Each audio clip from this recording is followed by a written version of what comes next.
संत प्रेमानंद जी महाराज के भक्तों की कहानियां सुर्खियां बटोर रही हैं और इन्हीं कहानियों को लेकर चर्चा हो रही है कि प्रेमानंद जी के व्यक्तित्व में आखिर वो कौन सा आकर्षण है कि उनके दर्शन की लालसा में एक छोटा बच्चा घर से 400 किलोमीटर दूर वृंदावन साइकिल से पहुंच जाता है। उनका मुस्लिम भक्त मजहब की दीवार तोड़कर अपनी किडनी डोनेट करने का ऐलान कर देता है। क्या प्रेमानंद जी महाराज की पर्सनालिटी में चुंबकीय आकर्षण है? आखिर वो कौन सा रहस्य है कि बड़े बूढ़ों ये हर कोई प्रेमानंद के दर्शन की लालसा अब बच्चों में भी इतनी प्रबल होती जा रही है? गुरु की भक्ति और आध्यात्मिक शक्ति के इस सम्मोहन से जुड़े सवालों का क्या है जवाब, इस रिपोर्ट में देखिए। राधा राधा राधा राधा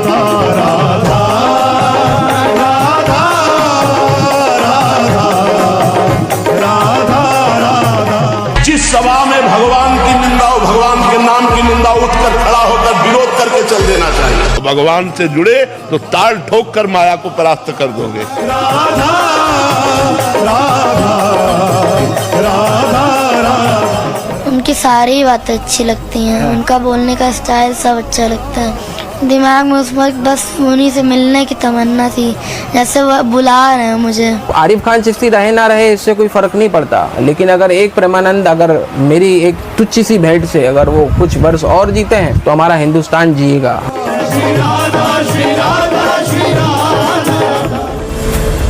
ये कहानी है उस रहस्य की जो प्रेमानंद महाराज की तरफ उनके भक्तों को खींचती रहती है। ये कहानी है आध्यात्मिक प्रेरणा के उस प्रतीक की जिसने लाखों लोगों के दिलों को छुआ है।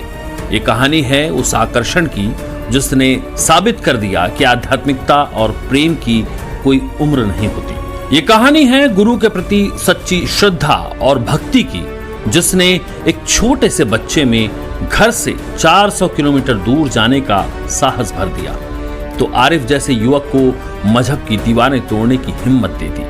इसीलिए तो अनुयायी कहते हैं कि जाति, धर्म और मजहब की सीमाओं से परे हैं प्रेमानंद जी महाराज। राधा राधा राधा राधा राधा श्री राधा।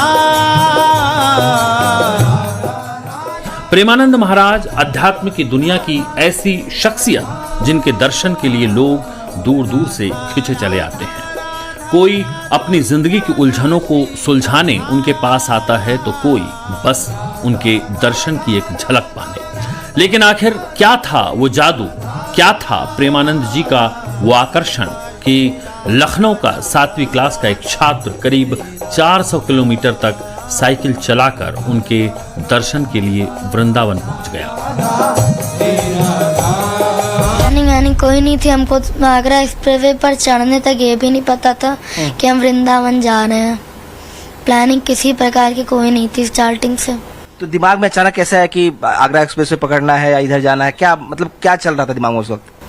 दिमाग में उस वक्त बस उन्हीं से मिलने की तमन्ना थी, जैसे वो बुला रहे हैं मुझे, ऐसा लग रहा था। इतने दूर, करीब 400 किलोमीटर दूर है यहाँ से वृंदावन, तो कैसे जाते हो वहाँ तक? क्या सोचा कि साइकिल से चले जाएंगे? हाँ, साइकिल से सोचा था, साइकिल से चले भी गए थे। प्रेमानंद महाराज के इस नन्हे भक्त वीर विराट ठाकुर को एक दिन मम्मी पापा से डांट पड़ी तो मूड ऑफ हो गया और तभी उसके मन में एक नाम गूंजा, प्रेमानंद महाराज। वीर को लगा प्रेमानंद महाराज ही उसके दर्द को समझेंगे। फिर वो चुपके से घर से निकला, अपनी साइकिल उठाई और निकल पड़ा 400 किलोमीटर दूर वृंदावन की ओर। रास्ता कठिन था लेकिन हर पैडल पर वो राधे राधे जपते, प्रेमानंद महाराज की मुस्कान को याद करते वृंदावन की कुंज गलियों में पहुंच गया। प्रेमानंद को कैसे जानते हो? यूट्यूब पे उन्हें देखते हैं, उनकी बातें बहुत अच्छी लगती हैं और टीवी चैनल पे देखते हैं, बस ऐसे ही जानते हैं उन्हें। तो पहले भी कभी इच्छा थी कि मिलना है उनसे या अचानक उसी दिन ऐसा हुआ, या कभी पहले कभी मन में आई हो कि नहीं प्रेमानंद जी से जाके मिलना चाहिए या उनको देखने जाना चाहिए? इच्छा तो थी लेकिन फिर उस दिन पता नहीं कुछ समझ नहीं आया, जैसे उस दिन जाना ही था और गुरुकुल में आके पढ़ने की इच्छा है बस। अच्छा। हाँ, तो मुलाकात आपकी उनसे मुलाकात हुई कि नहीं? नहीं, प्रेमानंद जी से तो नहीं हुई थी, लेकिन अनिरुद्धाचार्य जी से हुई थी। प्रेमानंद जी से मिलने के लिए गए, उनसे मुलाकात नहीं हो पाई, प्रेमानंद जी से मुलाकात नहीं हो पाई आपकी? हाँ, प्रेमानंद जी से नहीं मिल पाया। तो अब फिर कभी इच्छा करती है अब जाने की अभी, या खत्म हो गया सब कुछ? नहीं, मम्मी पापा के साथ जाएंगे अब। जाएंगे? गुरुकुल में हमको वहाँ एडमिशन लेना है।